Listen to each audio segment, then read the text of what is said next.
It's not a secret that the best way to send a message to the powers that be is by boycotting. Now, of course, we as Black Americans here in America, we kind of own the blueprint to that because we have participated in many boycotts that have been successful. Now, one that we always talk about is the Montgomery, Alabama bus boycott that took place in the 1950s, where Rosa Parks, that's who they gave the credit to, right? But we know that it was really Claudette Cloven, who was a 15-year-old. They both refused to get up from their seat to let a white person sit there. Now, back then, the buses were segregated. Really, Black folks had to sit in the back. And if there were no seats, then Black people just had to get up all together, and I guess a white person sat in that seat. Well, both of those, the young lady and Rosa Parks, decided they weren't going to do that, and so that it is said that that jumped off the civil rights movement and things like that.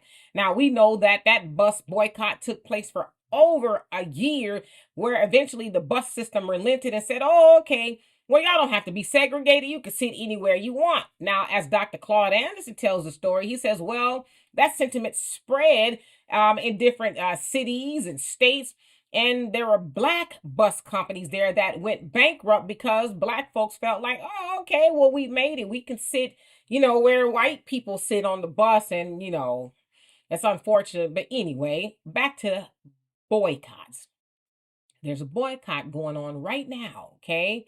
Where everybody from all walks of life in the United States have decided, well, we are going to boycott against the system due to corporate greed, due to corporate influence in politics. So, for example, it is said that Trump told many organizations and institutions, hey, y'all need to get rid of your DEI. Now, that's diversity, equity, and inclusion, which means that they consider other groups of people, marginalized groups of people first because they are marginalized. Well, he was saying, nah, we're going to do it all by merit base. And if you want to be in my good graces, you have to get rid of your DEI. Well, of course, Target was one of them, Amazon, and a whole host of other companies. Hence why, same thing, right? They're being boycotted. So, okay, during this boycott, you're supposed to only really shop with small businesses and things like that. Stay away from these big box stores and things like that. Okay, now why I'm bringing all that up is, I don't know if it's successful or not. Some people say it is. Some people say it's not. But I want to say this to Black Americans. Make sure we benefit from the boycott too.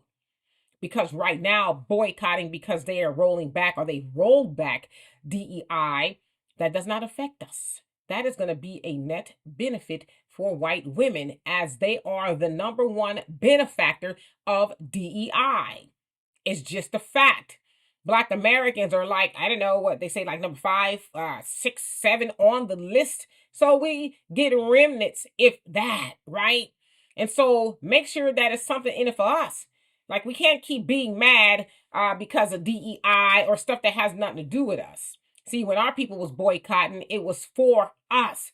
Even though, in some cases it hurt us, but it was for us.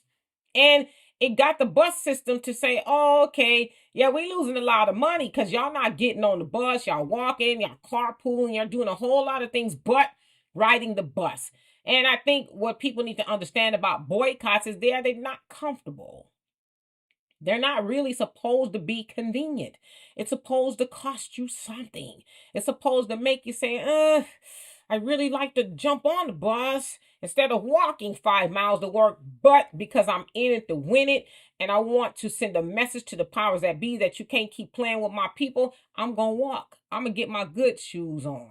But I don't know if we're necessarily built like that, but since we as Black Americans are, in a sense, when I say we, most people are participating in this boycott, make sure it's really a net benefit for us and not the same old people. So anyway, y'all let me know what you think of that. And for more insightful commentary, please subscribe to this channel and my channel, The Demetra Kaye Show, here on YouTube. Peace.